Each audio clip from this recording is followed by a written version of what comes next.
Assalamualaikum warahmatullahi wabarakatuh. Alhamdulillah wa syukrulillah wassalatu wassalamu ala rasulillah. Amma ba'du. Hadirin para netizen yang dimuliakan Allah subhanahu wa ta'ala. Maha suci Allah wa ta'ala dan maha tinggi Allah Al-Aliyyul Azim, yang maha tinggi lagi maha agung. Pada kesempatan kali ini kita akan mereaksi sebuah video ceramah dari seorang Habib yang bernama Habib Raihan Al-Qadri. Jadi Habib ini Habib muda, dan kita belum tahu apakah sudah mumpuni atau belum, karena privilege dalam dunia Habib itu sangat mudah. Asal sudah punya jabatan status Habib, maka untuk diorbitkan jadi pemuka agama itu bisa cepat, ada jalur khusus. Maka banyak Habib-Habib muda yang baru meletek, kalau bahasa Sunda baru keluar daunnya, tunasnya baru sprout istilahnya, belum lagi ada cabang, ada ranting, bahkan buah, tetapi sudah diorbitkan, sudah banyak muhibinnya, banyak jamaahnya, karena posisinya sebagai cucu Nabi itu. Inilah yang disebut mengkapitalisasi status. Jadi inilah yang sering dimanfaatkan para habaib, walaupun muda tetapi sudah diterima luas di kalangan masyarakat. Untuk ilmu itu nomor sekian. Sehingga banyak terjadi penceramah-penceramah muda dari Ba'alawi ini yang modelnya seperti Habib Bahar dan Habib Raihan ini. Jadi emosi dan wawasan sempit lebih mendominasi dalam ceramahnya.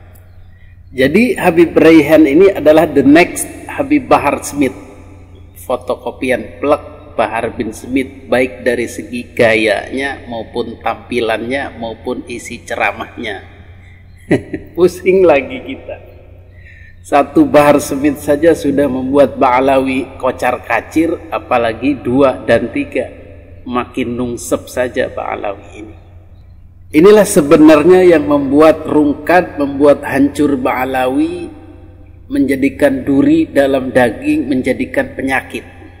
Tetapi di kalangan internal Ba'alawi tidak pernah mendeteksi ini, malah menjadikannya kebanggaan, dimaklumi, dan tidak pernah ada satu tindakan, hukuman atau penyetopan untuk lebih berhati-hati lagi, lebih tawadhu lagi, lebih bijaksana lagi.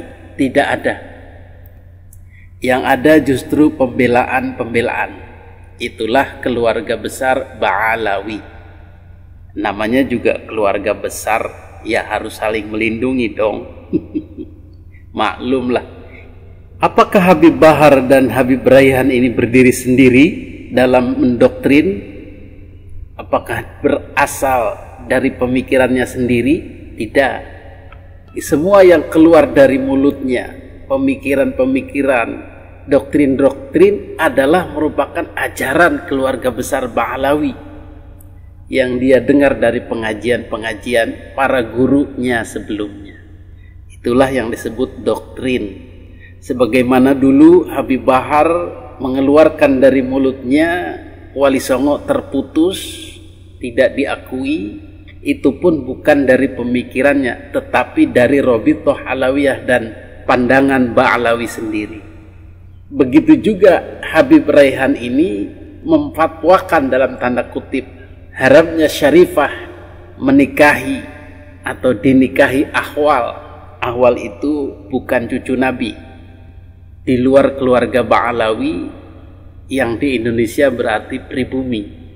Sehingga pada Pak membaca rezeki orang-orang kantor, baik apapun sukunya, yang berani menikahi syarifah, beritahu kepada habaib setempat, ulama setempat, pun tak mampu Abel telepon pula.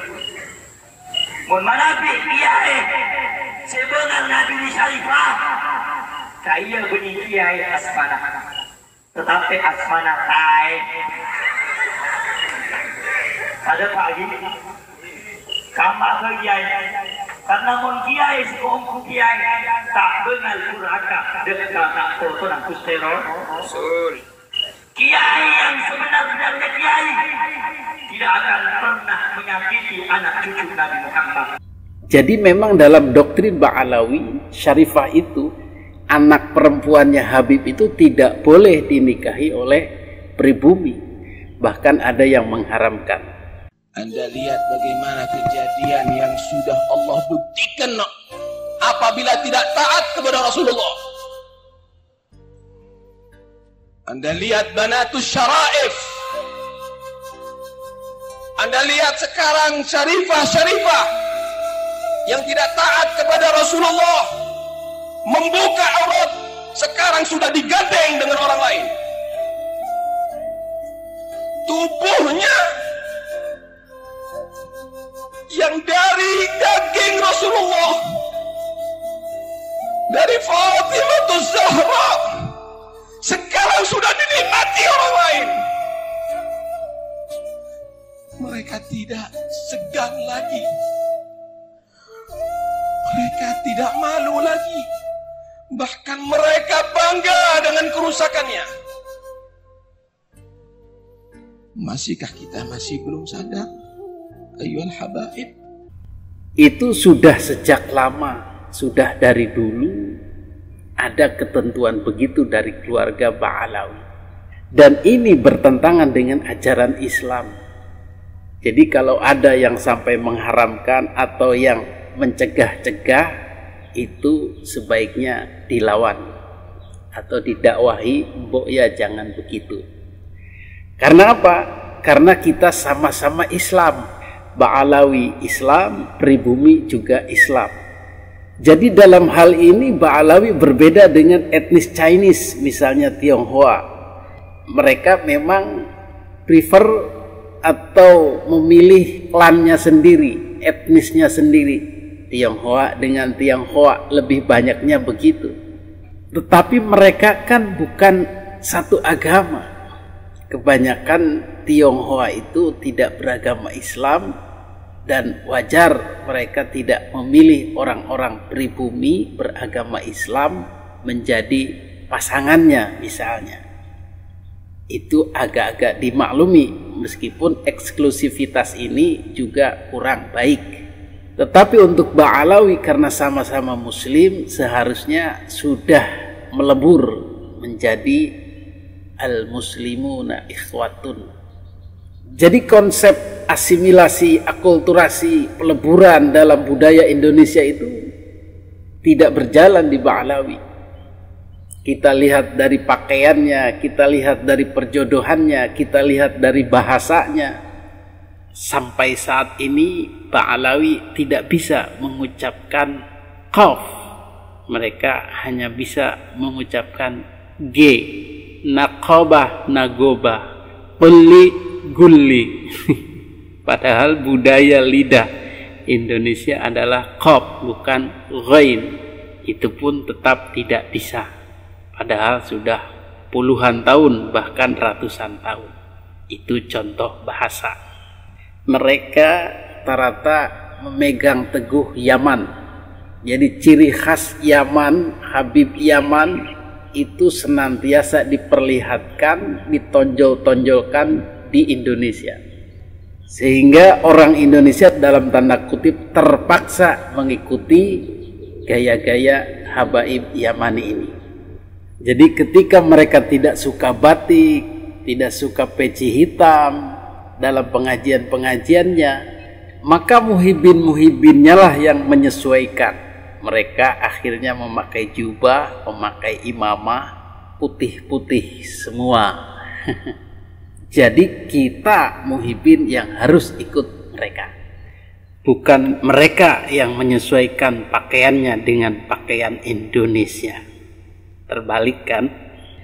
Kembali ke masalah kafaah tadi atau perjodohan syarifah dengan akhwal atau anak Habib dengan pribumi, itu mereka marah besar, ditentang habis-habisan. Makanya tidak heran Habib Raihan ini begitu marah kepada kiai yang berani-berani mencoba menikahi syarifah atau anak putri Habib ini. Maka keluarlah kata-kata kiai tai. Masya Allah, marah, memang marah, nggak boleh. Itu kita memahaminya, marah, nggak boleh orang pribumi nikahi syarifah atau cucu Nabi. Ini kan doktrin sesat yang coba dibenarkan oleh mereka. Apakah kita harus marah dengan kondisi ini? Ya, sebenarnya harus marah, karena tadi itu mereka sama-sama muslim. Kalau mereka etnisnya lain, kemudian agamanya lain, itu tidak terlalu masalah.